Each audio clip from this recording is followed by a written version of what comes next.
temperature of the building in summertime. I'm up here, I got a student, I'm too retired to do art. And I can do this if I get chilly. I'm a little chilly, but I don't know about you, but it's fine with me. So, somebody's already put this thing to make it more comfortable for most of us. I know that you have two people in the house, they might have done this for you, so that might be the order today. Don't just grumble, I'm not saying that that's what you feel like, if you're happy. 3 or 4 Sunday nights ago, we talked about John 21, and we left you a piece, if you weren't here, of that story to talk about today. You see, Jesus had told the disciples, way before he had died, that when he rose again, they would meet him in Galilee. When they didn't go to Galilee, they stayed in the upper room and locked the door instead. That sound like people? And so he had to walk through the door and talk to them 2 different Sundays, and finally they got the message to go to Galilee. I don't know exactly why. The only thing I can figure out, what I read is there were 500 brethren that saw him, and maybe that's where he saw them, so we need to confirm, not only here in Judea, but in Galilee, my resurrection. Be that as it may, when you're told to go to Galilee, and Jesus said it, you better go to Galilee. And they finally did. When they got to Galilee, guess what? No Jesus. Well, he's going to come, and they were sure he wasn't. Peter said, I think I'll go fishing. Peter's job as a coin man was to fish. And so was his brothers, and so was James and John. 4 really wonderful fishermen. You know what they were doing. And the other said, 3 more said, we'll go too. I don't know if it said in my mind, I'll tell you how to catch fish. You haven't seen fish till you see these fish. Well, there's a song that says, fished all night and caught no fishes, and they didn't catch anything. I don't know what the other said that was in the Bible either. I thought you were a fisherman. No, you do kind of ribbon. Where's those big fish? We haven't even got a bite. And all of a sudden, just before it got dawn, there was some figure along the bank, and he said, did you catch anything yet? Like you want to buy something. No. And he said, why don't you throw your net on the other side? And they did, without him arguing for whatever reason. And that net was just instantly filled with fish. Peter said, it's the Lord. And jumped in and swam to the Lord and forgot to help people bring the fish in. They all finally struggled to get the fish in. The boats almost sank and everything else. That 153 big, nice fish. There was a breakfast already, though. Jesus fixed with bread and fish on the fire. So they sat, ate breakfast. And Jesus said, Peter, you love me. Lord, you know I love you. And 3 times he asked that same question to Peter. 3 times Jesus asked him that. 3 times Peter denied him. He was really great, Peter was. Jesus said, okay, if you love me, I want you to feed my sheep. Peter will tell you something else. He said, you know, when you were a kid, you always been as an adult. You're independent. You get up, throw your robe on, do what you wanted to do. Maybe your mom didn't know you were doing it. And I've seen a few kids, like we mentioned that at that sermon, that I was in Minnesota one time. I forget which Avery boy it was, but he was like 9 years old, and he cleaned out a shed out back, and he bought chickens. He was raising chickens, and already about a month into chickens. Mom didn't know he had chickens. He'd tell you, I'll show you my chicken. Mom, what chickens? Oh, chickens. He didn't bother. He was also the kid I saw that was welding at 9 years of age. He welded in his snowmobile, whatever it was. He could just do whatever. He was an amazing kid. But Peter was like that. He just did what he wanted to do and wanted to do it. He said, one day they're going to take you and stretch you out and kill you, which was the prediction that happened, that Peter would die on a cross. That's kind of far as we got. And then there was something else that happened that I want you to listen to today. In verse 20, but Peter, turning about, hearing his own death predicted, seeing the disciple whom Jesus loved following, which leaned on his breast at supper, you know, the Last Supper picture and all that, John, in other words, Lord, what is it that the Lord said unto him, what shall this man do? Verse 21. He saw the man that was there at the Last Supper, told who Judas was, all that. So now what about John here? What's John supposed to do? Jesus said unto him, if I will that he tarry till I come, what is that to thee? Follow thou me. American. None of your business. We used to say to kids, they are beeswax. Keep out of it. Keep your nose out of it. None of your business. If I want him to live forever, that's my business. I told you what to do. You are to feed my sheep. And that's all you need to know. Don't need to look at the other guy and figure out what is for him and not for him, because you got a big enough job to take care of yourself. So the saying went out to the disciples that this disciple, John, would live forever, even though Jesus came again. But he, of course, didn't. That wasn't what Jesus said. But Jesus said, what if I want to? Now, the important thought of all this is that Jesus says to each of us individually, and he does collectively, follow me. Now, think that through a minute. All of us are to follow Jesus in the same ways in certain things, right?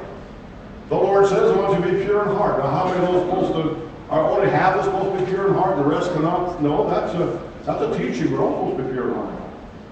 When Jesus said, I want you to hunger and thirst for righteousness, now who should do that? Should that just be the preacher reading, or should that be everybody? Well, everybody should hunger and thirst for righteousness. When Jesus said, you forgive those who are your enemies, now who's that for? Just a few select people who are a little more patient? Or for all of us to work on? Well, all of us. When Jesus said, believe and baptized shall be saved, now who's supposed to teach that? Well, everybody's supposed to teach that and believe that.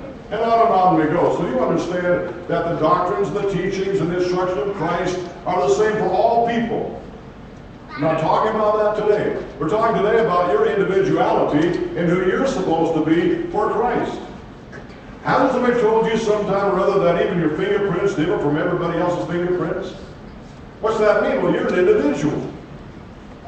Every child, even, we use this when we talk about abortion, every child is already an individual entity before they're born. They're a human being. They're a child. They're a special creation, unique. There's no one else like them. And you know that's you. And here's Peter. Well, what am I to do? Well, I'll feed the sheep. Now, what about forgive him? Whatever he does doesn't matter to you. What matters to you is follow Jesus in your job. Are we all talented the same? Of course not. All have the same opportunities? Are we all have the same IQ and dexterity? No, we're all different, one from another. But nonetheless, every single person is instructed, you follow Jesus individually in what it is that your task is. And I know what all it is, because you know that. I can't figure that out either. Necessarily for you. Now you see, here's how it comes down. There's so many things you're thinking. One is that when others are bad, that really doesn't affect you any. Did you know that? Or when you're disappointed, or somebody does something to you, that has nothing to do with your Christianity. You understand that? Because the ultimate teaching is this: follow Jesus. Now when Jesus hurts you, quit. Now when Jesus doesn't love you anymore, quit. Now when Jesus says, I don't think you're any good, then you quit. When Jesus ignores you and won't hear your prayers anymore, then quit. But what I'm saying, you'll never quit. Because Jesus will never be mean to you or love you less or quit hearing you or be unkind. That's not what Jesus is going to treat you. But Christian people, so-called, may treat you like that, right? People say, well, I know this Christian and he did so-and-so. I know, and he did this, and he did. I know doctors that did that too, but you quit going to a doctor. I know teachers that act like that too, but you quit getting education. I know people written books just so they can make money. Do you ever read another book in your life? Well, no. You're very selective, but you say, I need help, needs, and so I'll choose the right person. I maybe need to read a certain book, I'll choose that book. And we need spiritual blessings, and guess where they are? In Christ. Follow me. When the Apostle Paul, or Saul as he was called then, went to Jerusalem, and he wanted to be part of that congregation, they said, you can't. Every Christian in that church, at first at least, was unkind to him because they, well, they're going to treat me that way, I'm just not going to go to church anymore. I'm going to quit. Paul was not following the church at Jerusalem. He was following Jesus. And it happened, good, that Barnabas, one of the Christians in that church, said, I believe in him. I'll kind of put my arm around him and I'll vouch for him. And of course, he was a great man. Paul was at the time. They didn't know it at the time. But Paul could have quit and said, people have been mean to me and don't appreciate me and I've been neglected, whatever. And Paul said, in my mind, here's what I figure. I'm following Christ. That's what matters. No matter what others may do to me. In 2 Timothy chapter 4, he said, at my last trial that I just went through, nobody was on my side. Usually you go to a courtroom, you've got at least the people are for and people are against in the courtroom. I mean, even people have done heinous crimes and awful things will probably have a family member or a whole family there backing them up. Grisly crime of some sort, and yet they've got a family there with them, and we understand that, and that's good they would do that. But here's the Apostle Paul, evangelist, church planter, Bible writer, doing all these things, and now he's in trial for the faith of Christ, and not a single Christian, not one, come to his aid. Not one said, that's my man. I believe in him. I'm a Christian too. Not one.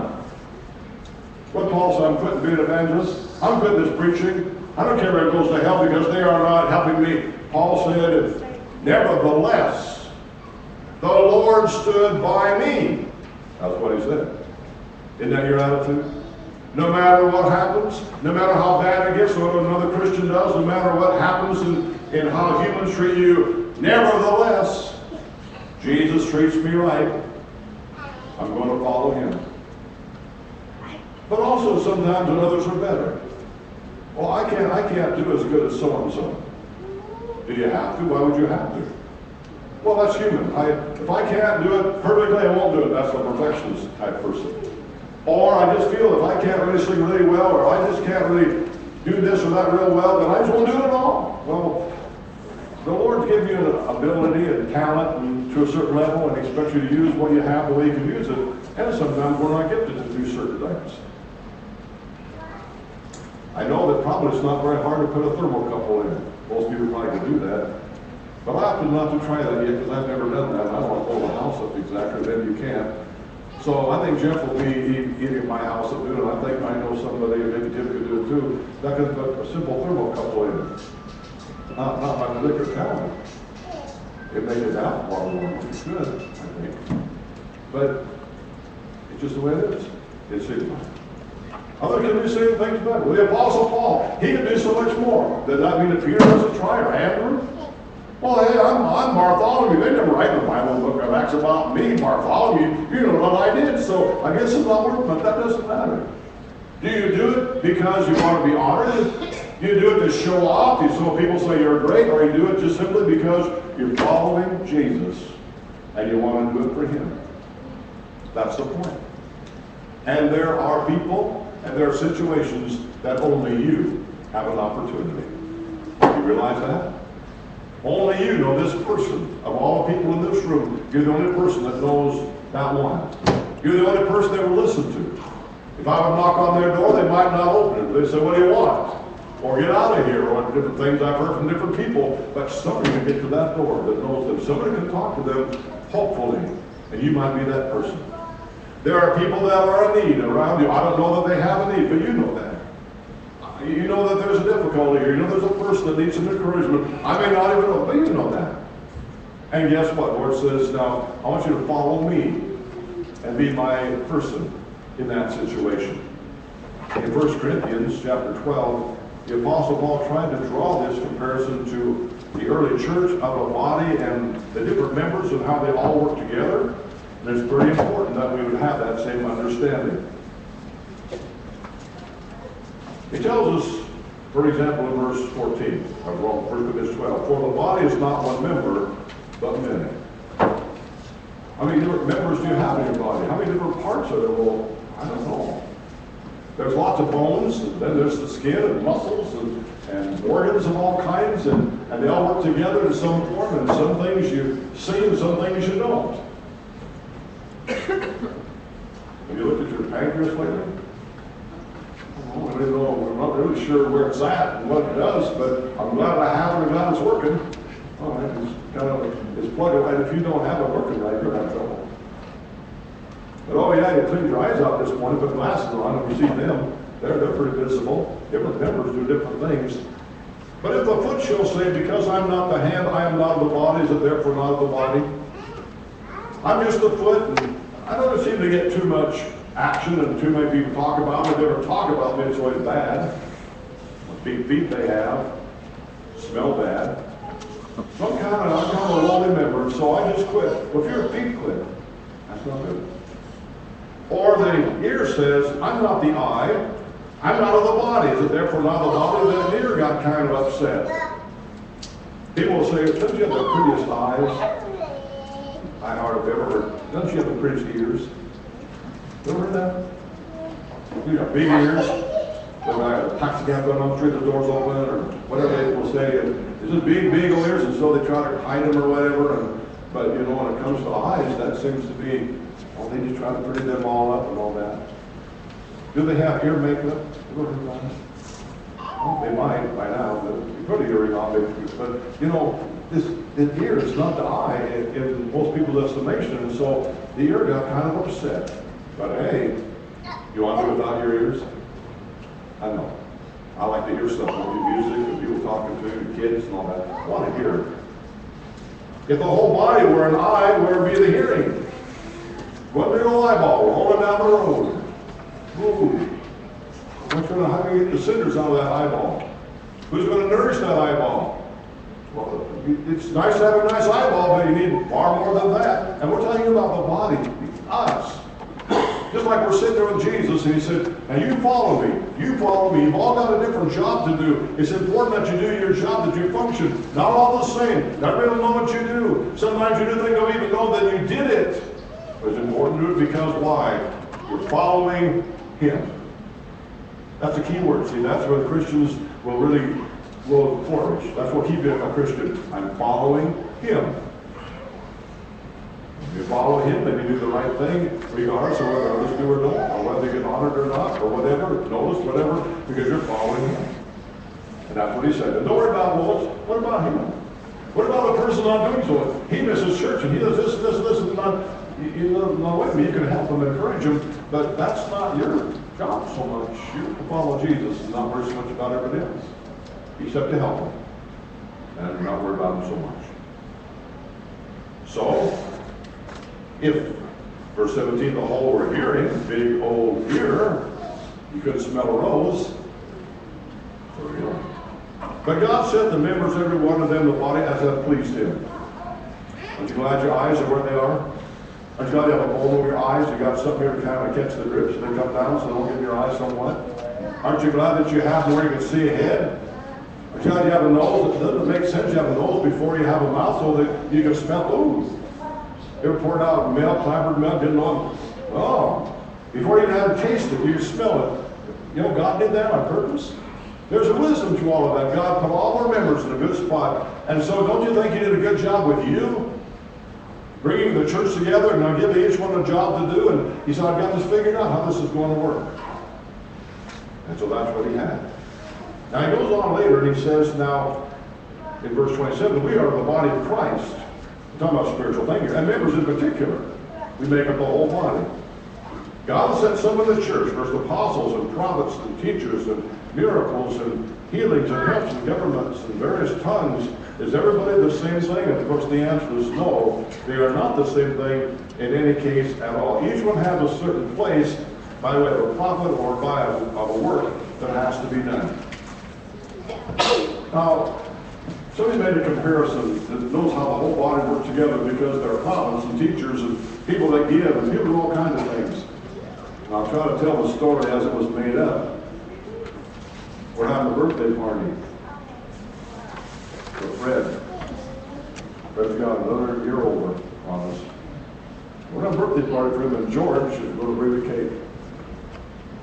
George has the cake. Fred doesn't even know he's having a birthday party today. George has the cake, candles and all, and George stumbles and the cake falls out of George's hand and collapses on the floor. Now, you know what people will, how they will respond? One will say, well, don't just sit there. Go get the broom and the mop. And somebody will instantaneously do that without thinking, who are you to tell me to do that? There will be in any group a certain amount of natural leaders. They will tell you and instruct you, and you'll just do it. You don't even think why you're doing it. They just have an ability. Very seldom to do it themselves, maybe, or sometimes they do. But they're really good at bossing, if you want to use that. Maybe that's not a good term. Leadership. Go get the broom.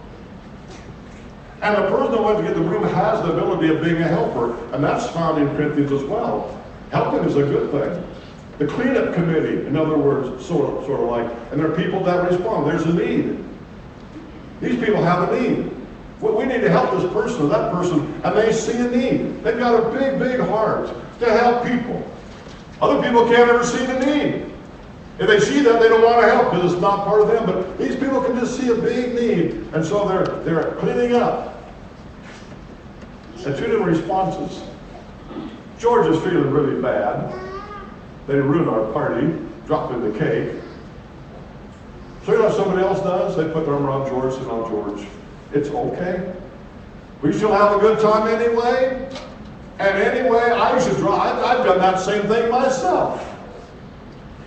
Now, can you see certain people in this congregation who would be that, who would comfort George, and he's feeling bad, drop the cake, we're encouraging George, and they're helping him, and he feels better because others aren't really blaming him. It's just anybody could have done that. But there's another person who says, George, when you walk, be very careful and watch what you're doing. You weren't watching very good. You're sidetracking. You're carrying that cake. And here's how you carry. And there will be the instructors who will give George a little lesson. Can you see who that might be? Now, George, the next time you carry a cake, here's how you do it. They're not trying to be mean to George. They're just trying to help George out to do better. They're kind of like the teacher. There will be a certain amount of persons who are the prophets. They will say, I knew it would happen. And you watch how George carries cakes, and you just knew that George would drop it sooner or later. I knew that would happen. Now this guy never cleans up the mess, he just standing there pointing out that he knew it would happen, and he's good about that.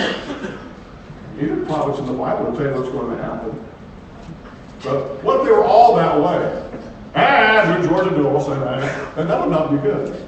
But we've got people helping, we've got people overseeing the situation, we've got people encouraging him, we've got people instructing him how to do it, we've got people pointing it out, that's the way, and nobody should act like that, and they're giving that instruction. And then how that all works together. And then someone says, don't worry about it. I'll go down to Hy-Vee, and I'll get another cake, and I'll pay for it. And they're the givers. Don't have to worry about, I'll be back. I'm going to ice cream too this time. So don't worry, we're having a big party. And so they are so willing to just help out in financial ways, any way that they can. And others are not that way. They kind of hold on to that and kind of sit on it. And interesting, is it not? How everybody will respond in a situation like that because you have an ability, a talent to respond. So we get the floor cleaned up, and George is feeling better, and here comes the cake and ice cream. Happy birthday, Fred! We had a wonderful time, and it took a group working together. And I'm going to use that illustration because I like whoever made that up, but I like to illustrate it because that's where the church is. You are somewhere in all that story, and you have a certain role to play in all of that story. And this church or any church will never function correctly until each person realizes who they are and what they can do, and they do it because I'm following Jesus. Well, how come Marla didn't do this, or how come this guy, or that guy, or someone else? You know what, Ron didn't have that particular, didn't do that particular thing. He had another role to play in that whole story. But I did this thing, or I did that thing. That was my role to play. That's who I am. I'm following the Lord. And so they all followed him as best they could. Peter did the best he could, but he was in jail. He didn't say, how come John isn't in jail? How come he never had it? And you see, things happen to us. Well, why did this happen to me? I don't know why it did. I just know this. No matter what happens to you, I'm following Jesus. Well, how come they're not? I mean, there can be resentfulness. How come they're not helping doing this thing? I don't know why. Maybe they're shirking their duty, but maybe that wasn't who they were to be. I don't know. My main thing is what he's telling Peter. Your main thing has to be, am I following Jesus, doing what I'm supposed to do? And once I've done that, that's a pretty big job to do. To be sure that I'm doing what I'm supposed to be for Christ. That's the essence of following Jesus. We do His will. We follow Him. We do our part. And like this wonderful body, it fits together. You see, Corinthians, the problem was that they had tongues and healing and different gifts, and they were arguing about it, all better than you type thing over it, and having quite a mess. And he said, this is the wrong. That's not what God had in mind at all. He tried to get the early church so that the church could function and grow and reach out to the community, not so that each member could look better than the other, not so they would fight, not so they would have a problem, and all that. It was so they would do their part. I'm appealing in closing for you to think quite seriously. What are your abilities? What are your talents? What did God give you to do? What do you do the best? And then, how can I relate that to serving the Lord on a daily basis and as part of the congregation? And you'll find your niche that God has in mind for you. His instruction, follow thou me. That's the message. Our closing song talks about trusting and obeying. We trust Him. We know what He is. We trusted Him and obeyed Him for salvation. Now we're trusting Him and obeying Him to follow the rule, the law, the opportunity that we have. And we walk with the Lord, and we walk in the light of His Word. We walk according to His instruction. We all believe the same things that are teaching. We understand that. But how we serve, oh my. What a personal thing that is, as we use Him and His guidelines. Let's sing the first stanza, 300.